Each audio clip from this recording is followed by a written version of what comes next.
खुलुमबाय नोंथांमोनखौ आंनि माय बड' गाइड इउटुब चेनेलाव फिन खनसेबाव बरायनाय जाबाय। दिनैहाय आं लोगोफोर नोंथांमोननो जोंहा दाखालै 31 अक्ट'बर 2021 आव आसाम टेट जानानै थांबाय आरो रिजाल्टआ जोंना 15 डिसेम्बर 2021 आव ओंखारबाय। दाना बे रिजाल्टआव माखासे केन्डिडेटफ्रा मोजाङैनो पास जाबाय आरो माखासेफ्रा फेल जाबाय।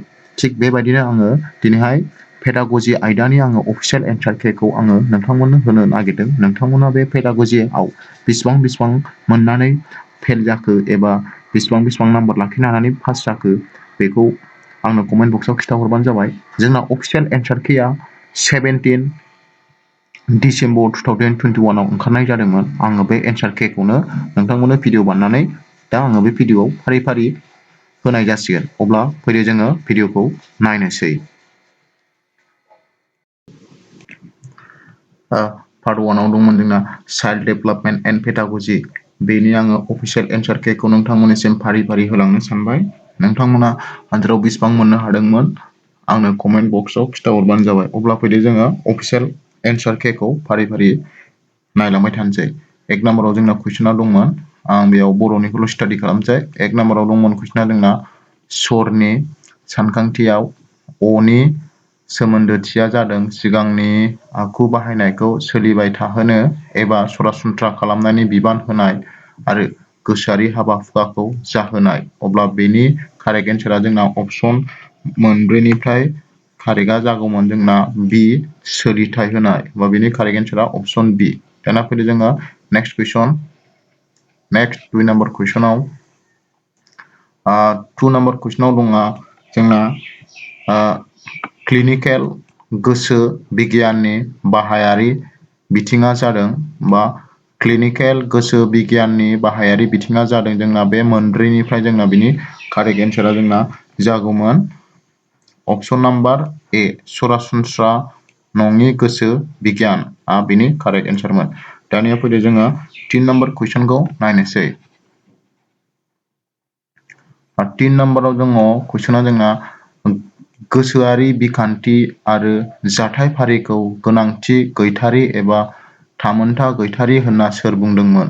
होमबा बेनि कारेक्ट एन्सारा जोंना बे मोनब्रै अपसननिफ्राय जोंना कारेक्टआ जागौमोन अपसन नाम्बार डि हालआ बुंदोंमोन बेखौ। दा नेक्स्ट 4 नाम्बार कुइसन।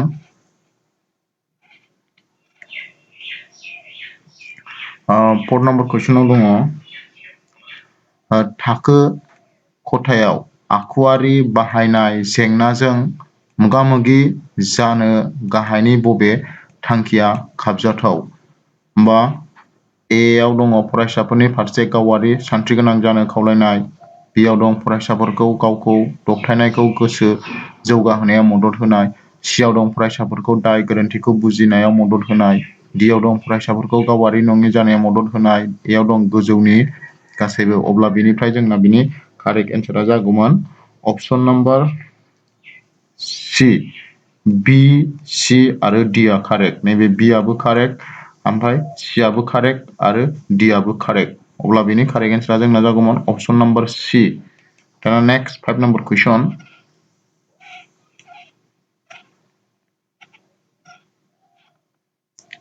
5 नाम्बाराव दं कुइसना गाहायनि बबे मेलेम गोनां गथ'नि नेरसोन नङा? एयाव दङ समनिख्रुइ सिगां जौगानाय, बियाव दं खारिखौ गोरलैयैनो मोनदांनाय गोहो, सियाव दं इनसाइक्ल'पेडिया आरो सोदोब बिहुंनि फारसे गोसो दुंनाय, डियाव दं लोगोफोरजों सरासनस्रा नङि सोमोन्दो। अब्ला बे 5 नि कारेक्ट एन्सारा जोंना जागौमोन अपसन नाम्बार डि लोगोफोरजों सरासनस्रा नङि सोमोन्दो। बेयो बिनि कारेक्ट एन्सारमोन। दा नेक्स्ट कुइसन 6 नाम्बार। 6 नाम्बाराव कुइसनाव दङ बिसोमनि सिङाव गाहायनि बबे मोनसे थादेरसाया जिबख्रि मोदोमाव रादाब दैथायो? अब्ला बे कुइसननि जोंना कारेक्ट एन्सारा बे मोनब्रै अपसननिफ्राय जागौमोन अपसन नाम्बार बि डेन्ड्राइट। डेन्ड्राइटआ बिनि कारेक्ट एन्सार। दानिया फैदो जोङो 7 नाम्बार कुइसन।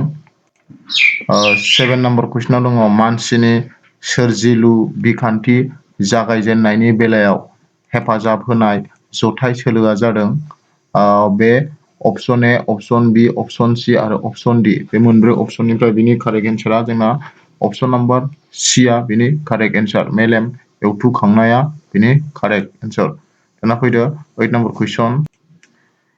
8 नम्बराव फैबाय। 8 नम्बराव कुइसनाव दंमोन जोंना फरायसाफोरनि गेजेराव खान्थियारि बेसेनथिखौ जौगाहोनो थाखाय बाहायनो हानाय साबसिन आदबा जादों। होमबा बे मोनब्रैनिफ्राय बिनि कारेक्ट एन्सारा जागौमोन गावखौनो आदर्श सुबुं महरै दिन्थिनाय। बे ऑप्शन ए आ बिनि कारेक्ट एन्सारमोन। दाना फैदो 9 नम्बर कुइसन ना 9 नम्बर कुइसनाव दङ हाबाफारि सोलोंनाय सानखांथिनि गायसनगिरिया जादों। बे कुइसना होनदों हाबाफारि सोलोंनाय सानखांथिनि गायसनगिरिया जादों। बे मोनब्रै ऑप्शननिफ्राय बिनि कारेक्ट एन्सारा जागौमोन जोंना option number A B F Skinner. B F स्किनारानो बिनि गायसनगिरिमोन। दानिया फैदो 10 नम्बर कुइसन। 10 नम्बराव दङ जोंना कुइसना गाहायनि बबेखौ टी टेस्टनि दारै सुनो हाया बा गाहायनि बबेखौ जोङो सुनो हाया। बे मोनब्रै ऑप्शननिफ्राय बिनि कारेक्ट एन्सारा जागोन ऑप्शन नम्बर डी बानबुंथाय होनो हानाय बिनि कारेक्ट एन्सार। दानिया फैदो 11 नम्बर कुइसन। 11 नम्बराव दङ कुइसना सासे गोहोम गोनां फोनांजाबग्रा जानो थाखाय गुदि थाखोनि फोरोंगिरिया एआव फरायसाफोरखौ आयदानि सोंनायफोरनि गेबें फिननाय नागिरनायाव मदद खालामनांगौ। बियाव बिथोनारि आगजुफोरखौ बाहायनांगौ। सियाव दं बिथाङा जेखौ फोरोङो बिनि ओंथि नागिरनायाव फरायसाफोरखौ हेफाजाब होनांगौ। डियाव फोरोंनायनि गेजेर गेजेर सोंथि सोंनांगौ। अब्ला बे कुइसननि कारेक्ट एन्सारा जागोन जोंना ऑप्शन नम्बर सी बिथाङा जेखौ फोरोङो बिनि ओंथि नागिरनायाव फरायसाफोरखौ हेफाजाब होनांगौ। बे दाना फैदो 12 नम्बर कुइसन। 12 नम्बराव दङ कुइसना फरायसाफोरखौ न'आव मावनो हरनाय हाबानि मोनसे खाबुआ जादों बा हमवार्कनि मोनसे गाहाय खाबुआ जादों होननानै बुंदों। फरायसाफोरखौ न'आव मावनो हरनाय हाबानि मोनसे गाहाय खाबुआ जादों जोंना बे मोनब्रै ऑप्शननिफ्राय बिनि कारेक्ट एन्सारा जागोन ऑप्शन नम्बर बी बिसोरनि गेजेराव गाव फरायनायनि हुदा जानायाव मदद होयो। अब्ला बे ऑप्शन बी आ बिनि कारेक्ट एन्सार। दाना नेक्स्ट 13 नम्बर कुइसन। 13 नम्बर कुइसनाव दङ गाहायनि बबे मोनसेखौ गुदि थाखोनि फोरोंगिरिनि थाखाय जोबोद गोनांथार गुन होननानै साननाय जायो। अब्ला बे मोनब्रै ऑप्शननिफ्राय बिनि कारेक्ट एन्सारा जागोन जोंना ऑप्शन नम्बर बी गोसो हमथानाय आरो नाजाथाबनाय बिनि कारेक्ट एन्सार। बे ऑप्शन नम्बर बी आ। दाना नेक्स्ट 14 नम्बर 14 नम्बर कुइसनाव फैबाय। 14 नम्बराव दंमोन जोंना संबिजिरनि बबे दफाया गोग्लैसोनाय हारिनि सोलोंथायारि जौगानायनि थाखाय जर'खा रैखाथि होदों। अब्ला बे कुइसननि कारेक्ट एन्सारा जोंना जागौमोन ऑप्शन नम्बर बी 46 नं दफा। दाना नेक्स्ट 15 नम्बर कुइसन। दाना 15 नम्बर कुइसनाव दङ जोंना गाहायनि बबे कलबार्गनि खान्थियारि जौगानाय सानथौनि मोनसे थाखो नङा। अब्ला बे कुइसननि जोंना कारेक्ट एन्सारा जागौमोन ऑप्शन नम्बर ए समाजारि गोरोबथा आरो समाजारि मोनथाय। इंलिसाव दंमोन कुइसना बे which of the following is not a stage of Kohlberg theory of moral development. The correct answer is option number A social contract and social right. Next question. Question number 16 आव दङ मार्शल मटिभेशन थियारिनि बादिब्ला गाहायाव होनायफोरनि गोनांथिफोरनि गेबें फारिथिया बबे?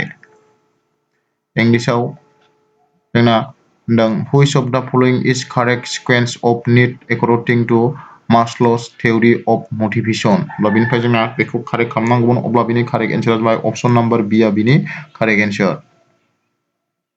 Option number बी जिबारि गोनांथि रैखाथियारि गोनांथि अननाय आरो आंगोथियारि गोनांथि मानारि गोनांथि गावारि जौगानायनि गोनांथि बेयो कारेक्ट एन्सारमोन बिनि। दाना फैदो 17 नम्बर कुइसन। 17 आव जोंना कुइसना दंमोन सोलोंनायनि बबे सानथौआ फरायसाफोरखौ सिरियै खोनासंग्राल' जानायनि सोलायै गियान दिहुनसंनायनि थाखाय सांग्रां जानायनि सायाव गोनांथि होयो। Which theory of learning emphasizes on making the student active for the discovery of knowledge in place of becoming passive listener only? अब्ला बिनि कारेक्ट एन्सार जागोन जोंना option number D. Option number D आ बिनि कारेक्ट एन्सारमोन कन्स्ट्राक्टिभिटी थियरिया बिनि कारेक्ट एन्सार। दाना फैदो 18 number कुइसन ना 18 नम्बराव दङ कुइसना नांसार कमप्रेहेनसिभ सोलोंथाइनि गेबें फिननायखौ सायख' दाना कमप्रेहेनसिभ सोलोंथाइनि गेबें फिननाया जोंना बे मोनब्रै अपसननिफ्राय बिनि कारेक्ट एन्सारा जागोन जोंना ऑप्शन नंबर बी जथाय जौगानाय सोलोंथाइ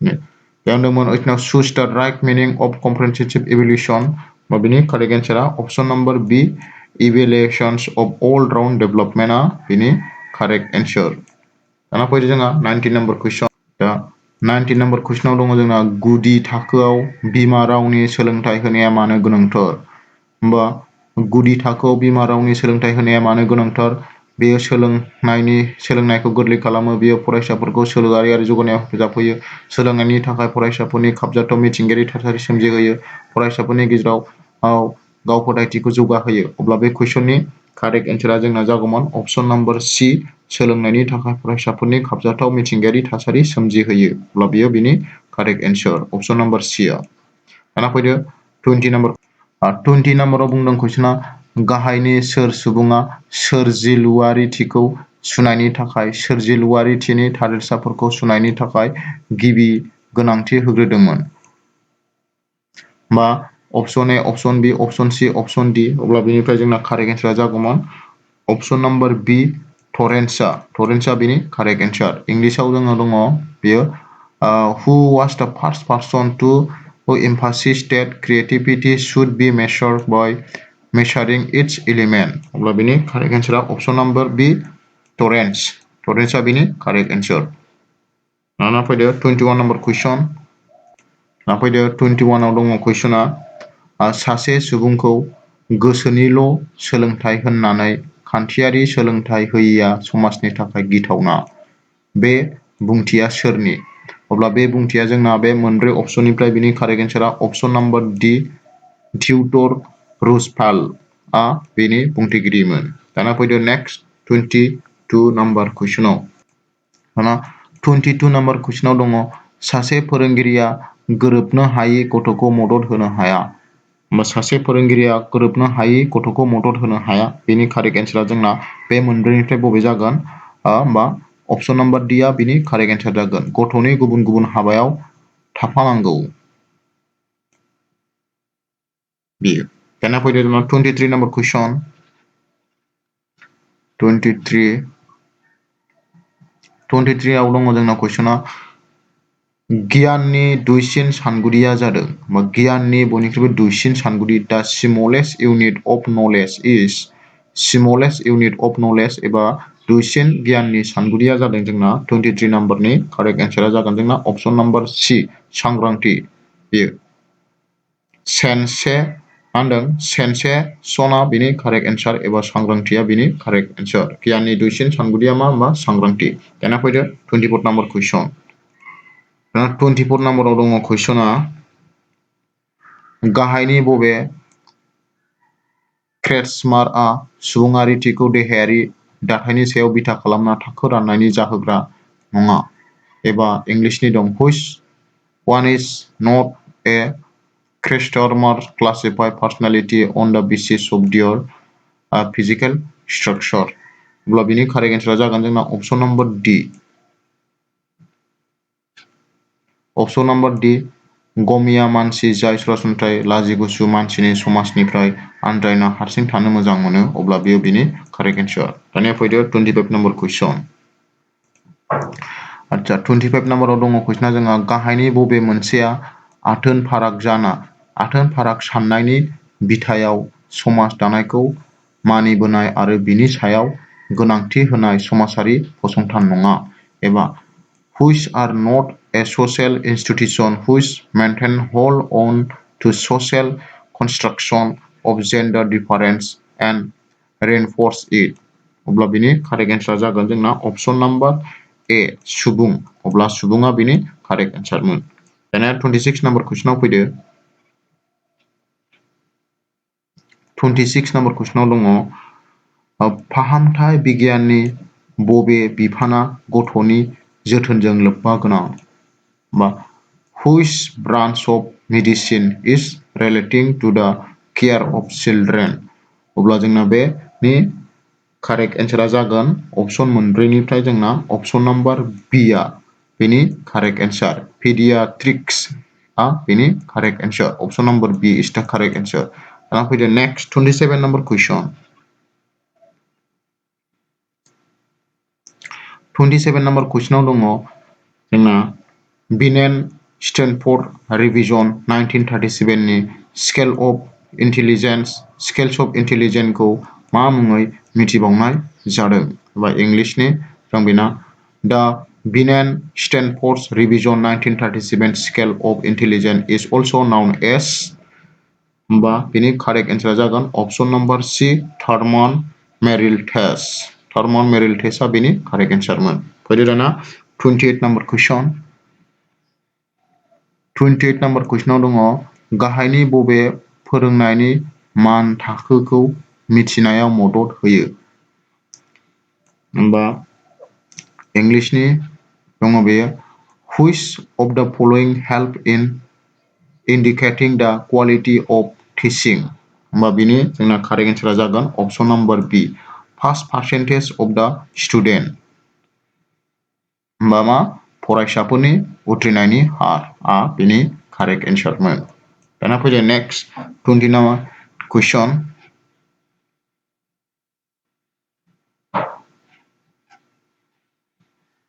29 नाम्बार कुइसनाव दङ गाहायाव होनाय गोरोबनायखौ सायख'ना दिहुन अब्ला बिनि कारेक्ट एन्सारा जोंना जागोन 29 नाम्बारनि कारेक्ट एन्सारा जोंना अपसन नाम्बार ए जों आइ जों गोरोबो ए जों आइ नेक्स्ट बी जों 2 जों